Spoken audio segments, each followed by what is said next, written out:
Parents are their children's first educators. Yet, many don't realize this, and this act could destroy their children. Hello YouTube, and let's get started.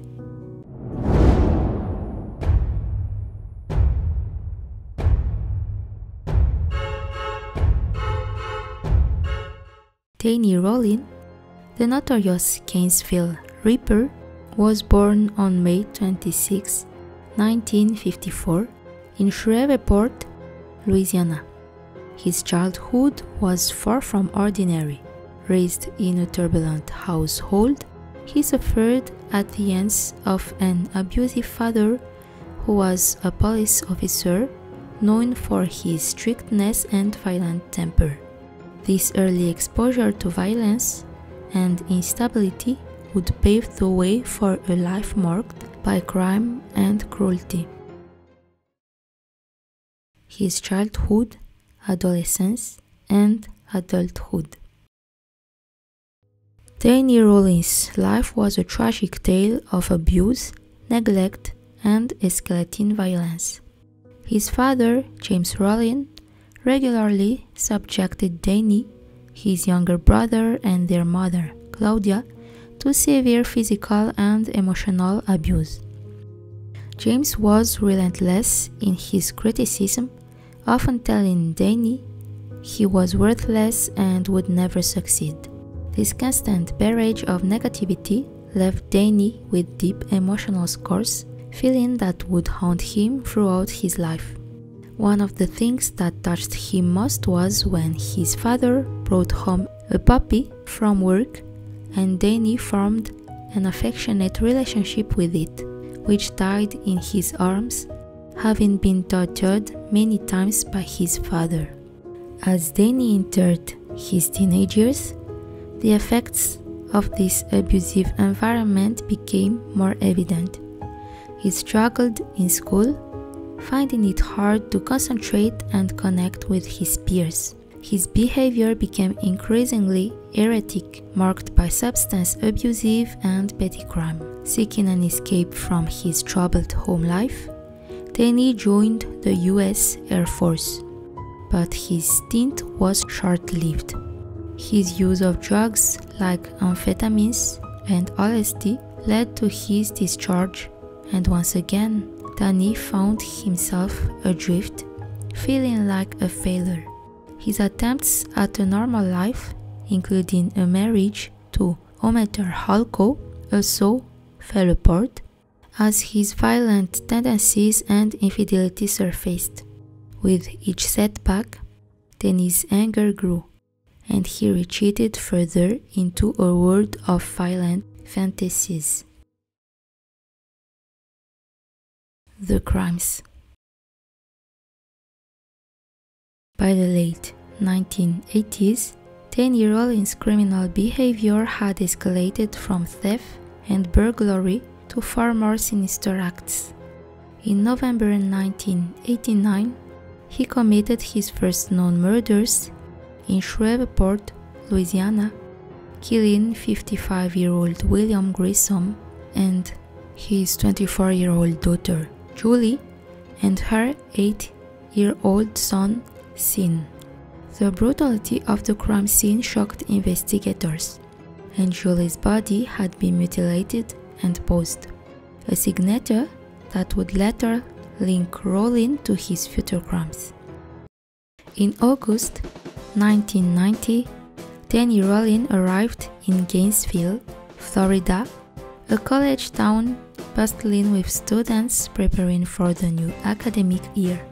Over the course of just a few days, he unleashed a wave of terror that would leave 5 young students dead. His first victims, 18-year-old Sonja Larson and 17-year-old Christina Powell, were attacked in their apartment while they sleep.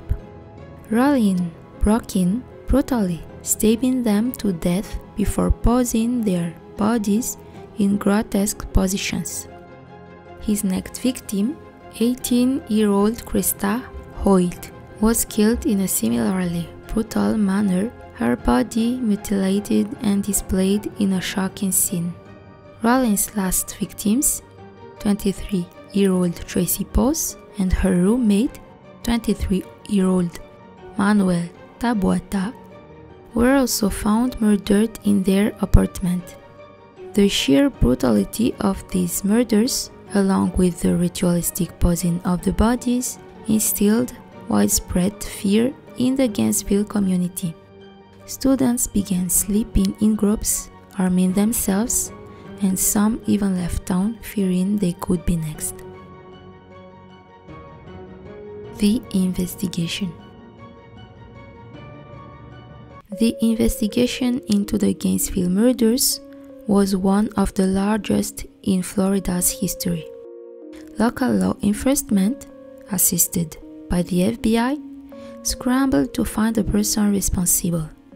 They received thousands of tips, interviewed numerous suspects, and worked around the clock. However, the case seemed to stall, with no clear suspect emerging. It wasn't until Danny Rollin was arrested in September 1990 for an unrelated burglary in Ocala, Florida, that investigators began to connect the dots. Rollin's DNA was found to match evidence left at the Gainesville crime scenes, including hair, semen, and fingerprints. Further investigation revealed that he had been living in a campsite near the University of Florida, where he kept tools and weapons that linked him to the murders. In 1994, Danny Rollin confessed to the Gainesville murders, as well as the earlier murders in Shreveport. He claimed that his actions were driven by an alternate personality named Gemini, highlighting his deep psychological issues.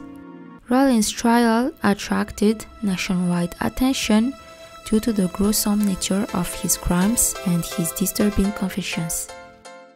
The evidence against him was overwhelming, and he was sentenced to death for each of the 5 Gainesville murders. His punishment.